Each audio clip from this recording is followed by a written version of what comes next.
அந்த வாழ்க்கையில முழுமையானது இந்த இறையற்ற வாழ்க்கை எந்த வாழ்க்கையில வர வேண்டும் என்ற தாகத்தோட தன்னுடைய நேரத்தையும் காலத்தையும் செலவழிப்பார்களோ, தியாகம் செய்வார்களோ, அல்லாஹ் சுப்ஹானஹு வ தஆலா அவர்கள் ஒரு காலம் கேவலப்படுத்த மாட்டான்.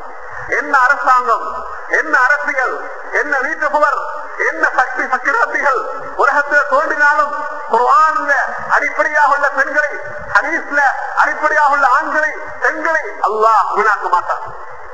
இமாம் அஹ்மது ஹம்பல் ரஹ்மத்துல்லாஹி அலைஹி மிகப்பெரிய ஒரு இமாம், ஹதீஸுக்காக தன்னை அர்ப்பணித்த பெரிய ஒரு முஹத்திஸ், 5 லட்சம் ஹதீஸ்களை பாடமாக்கிய மனிதர், இரவு பகலாக ஹதீஸுக்காக பேசுகிறவர்.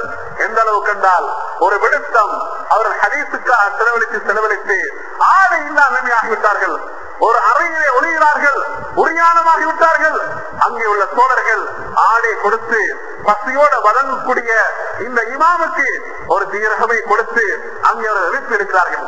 இந்த அளவுக்கு தியாகம் செஞ்சார்கள் இமாம்கள் இந்த தீனை முழுமையான வாழ்க்கையிலே பெறுவதற்காக வேண்டும்.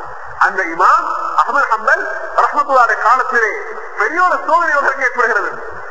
ஹிஜ்ரி 218 அது காவி இப்னு அபி தாவூத் என்று சொல்லக்கூடிய பெரிய ஒரு அறிஞர் தான்.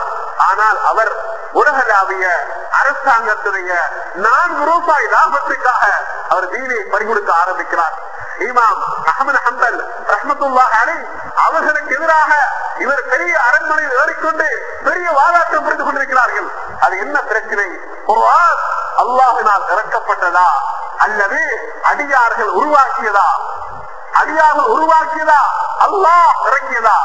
இமாமர்கள் சொன்னார்கள் குர்ஆன் அல்லாஹ் இறக்கியது, இது அடியார்களுக்குரியது அல்ல என்ற கருத்திலே மிக உறுதியாக இருந்தார்கள். இதுதான் உண்மையான பேச்சு. ஆனால் மஹ்மூனே காலம், அப்பாசியாவுடைய ஆட்சி காலம், பின்னணியிலே காலம். அந்த காலத்திலே அந்த அரசன் என்ன செய்கிறான்? அந்த நாட்டிலே வாழ்ந்த முஅ்தஸிலா என்று சொல்லக்கூடிய இஸ்லாத்துக்கு எதிரான கொள்கைவாதிகள், அந்த கொள்கைவாதிகளுக்கு சார்பாக இவர் நின்று சட்ட தனியாக இமாம் அஹ்மது ஹம்பல் அவர்களை தனியாக ஒதுக்குவார்கள்.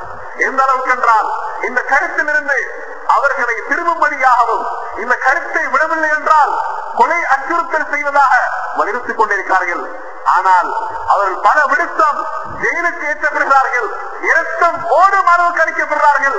குர்ஆனை சுமந்தவர், ஹதீஸை சுமந்தவருக்கு முகத்திலே அடி விழுவது, இரத்தம் ஓடுது, முகம் அடையாளம் காணாத அளவுக்கு பெரிய ஒரு தியாகத்தை செய்கிறார்கள். சுப்ஹானல்லாஹ். இப்பொழுது கடைசியாக ஏதான அரசாங்கம் முடிவெடுக்கிறார்கள், இவர்களை அரண்மனைக்கு ஏற்றி இரவோட இரவாக நள்ளிரவில் கொலை செய்ய வேண்டும் என்ற அரசாங்கம் உத்தரவு. மஹ்மூத் ஜனாதிபதி தயாராக இருக்கிறார் கொலை செய்வதற்கு. இப்பொழுது இமாம் அவர்களை 2 கைகளும் கட்டப்பட்டவர்களாக அல்லாஹ் அக்பர் குர்ஆனை சுமந்த இமாம், ஹதீஸை சுமந்த இமாமுக்குரிய சோதனை கொண்டு வரப்படுகிறார்கள். கொண்டு வரக்கூடிய நேரத்திலே அங்கே அந்த வாயில் இருந்த ஒரு பாதுகாவல் சொல்கிறான், இமாம் அவர்களே உங்களுக்கு ஏற்பட்ட நிலையா இது? இது உங்களுக்கு ஏற்பட்ட நிலையா இது? இந்த உலகத்தை விட்டும் பெரியோரு சொத்தை நான் அழைக்கப் போகிறதே என்ற கவலையோடு அவர் பேசுகிறான். இப்பொழுது எந்த அரசன் கொலை செய்வதற்கு வாளை உருவ ஆரம்பிக்கிறானோ அதே அரசனுடைய உயிரை அல்லாஹ் தஆலா அந்த இடத்தை எடுத்து விட்டான். முழு அரசாங்கம் நடுங்குகிறது. உடனே இந்த இமாமை விடுவிக்கும்படியாக அங்கே உள்ளவர்கள் மந்திரிமாக முடிவெடுக்கிறார்கள். அதற்கு பின்னாலே வாசிக்கும் செல்லக்கூடிய தலைவருடைய ஆட்சி தோன்றது. அதிலேயும் பெரிய ஒரு கொடுமை, பல காலமாக ஜெயிலில் இருக்கிறார்கள். அதற்கு பின்னால் முரட்டத்தினுடைய காலம் ஜனாதிபதி தோன்றுகிறார், அவருடைய காலத்திலேயும் பெரிய ஒரு சோதனை. அதற்கு பின்னால் வாசிக்குமில்லா என்று சொல்லக்கூடிய ஜனாதிபதிய காலம், அந்த காலத்திலே பெரிய ஒரு சோதனை.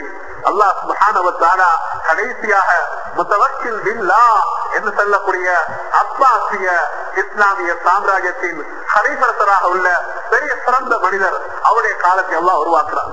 அந்த காலத்திலே அல்லாஹ் அக்பர் இவ்வளவு காலமாக இவ்வளவு தலைவர்மாருடைய ஆட்சி காலத்திலே கொடுமை செய்யப்பட்ட இமாம் அஹ்மது ஹம்பல் அவர்களை அல்லாஹ் சுப்ஹானஹு வ தஆலா அந்த அரசு சபைக்கு அல்லாஹ் அனுப்புகிறார். அரசு சபையில் இருந்து கொண்டு முழு நாட்டிலே சாவியாக, முழு நாட்டிலே முஃப்தியாக, முழு நாட்டுடைய சரியாவை பேசக்கூடிய ஆய்வாக அல்லாஹ் தஆலா கபூல் செய்கிறான். இதுதான் இமாம்களுக்கு அல்லாஹ் கொடுத்த சோதனை.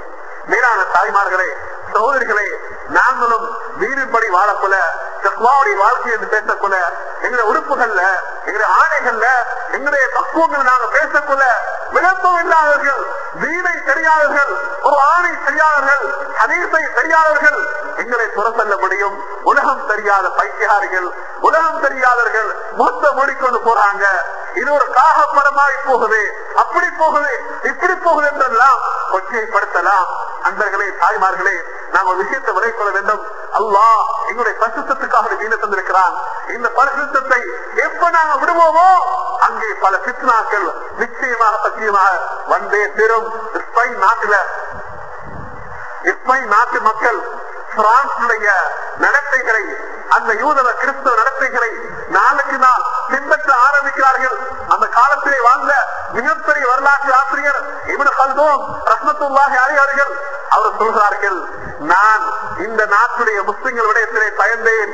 எத்தனை வருடத்துக்கு முன்னாலேயே இந்த உள்ளத்தை உறுதி கொண்டேன். இந்த யூதவ கலாச்சாரம், கிறிஸ்தவ கலாச்சாரம், அல்லாஹுடைய அச்சத்துக்கு மாற்றமான நடத்தைகள் இந்த பெண்களுடைய வரும் என்றால் அல்லாஹ் இவர்கள் மூலமாக நசுக்கி விடுவான், இவர்கள் அல்லாஹ் கொச்சைப்படுத்தி விடுவான், இவர்கள் போலியாகுவார்கள். நான் எப்படி நினைத்தேன், அதே போல அல்லாஹ் சுப்ஹானஹு வ தஆலா இஸ்ரேல் நாட்டு மக்களுக்கு தெரியும், பெரிய ஒரு சோதனை. பல லட்சக்கணக்கான முஸ்லிம்கள் கொலை செய்யப்படுகிறார்கள். இமாம்களினால் எழுதப்பட்ட கிதாபுகள், இமாம்களினால் தொகுக்கப்பட்ட கிதாபுகள் எல்லாம் அங்கே பெரும் தண்ணீரிலே ஓடுகிறது. அவ்வளவு பெரிய இல்முடைய சொத்து இழக்கப்படுகிறது. பெரும் பெண்கள் எல்லாம் கற்பழிக்கப்படுகிறார்கள். இவ்வளவு பெரிய கேவலத்தை அல்லாஹ் ஏற்படுத்தான் என்றால், மேலான தாய்மார்களே, நீருடைய வாழ்க்கை கைவிட்டதுனால, தக்வாவுடைய வாழ்க்கை கைவிட்டதுனால, ஒரு ஆண்ட வாழ்க்கையை கொச்சப்படுத்தியதுனால அல்லாஹ் யாரோ அவரை சோதித்தான். அன்பர்களே, சகோதரே, இந்த இலக்கம் இல்லாம எத்தனையோ முஸ்லிமான பெண் தாய்மார்கள், தகப்பன்மார்கள் அந்த பிள்ளைகளை மியூசிக்ல டிப்ளோமா எடுப்பதற்காக வேண்டியதை விட்டுக்கிறார்கள். நவுது பில்லாஹி மின்ஹா. மியூசிக்ல பாடகருக்காக, நடிகைக்காக அவர்கள் மியூசிக்ல டிப்ளோமா எடுப்பதற்கு விட்டிருக்கிறார்கள். நாங்கள் கேள்விப்பட்டோம், சுப்ஹானல்லாஹ், அந்த பெண் அந்த பெண்ணுக்கு அளித்த கோச்சர் லெக்சரோட சேர்ந்து அவர் கிறிஸ்திய மதமாக மாறிக்கிறார். இந்த தாய்க்கும் தகப்பனுக்கும் கபர்ல எப்படிப்பட்ட வேதனை, கபர்ல எப்படிப்பட்ட வேதனை, சராத்துல எப்படிப்பட்ட வேதனை. சுப்ஹானல்லாஹ், அந்த பொம்பளை, அந்த பெண் கிறிஸ்தவ மதத்துக்கு சென்று என்ன அனாச்சாரங்களை, என்ன பித்னாக்களை, என்ன பாவங்களை, என்ன குழப்பங்களை செய்கிறாரோ அனைத்து பாவங்கள்ல பங்கு இந்த தாய் தகப்பனுக்கு இருந்தே தீரும் என்பதில் எந்த விதமான சந்தேகம் கிடையாது.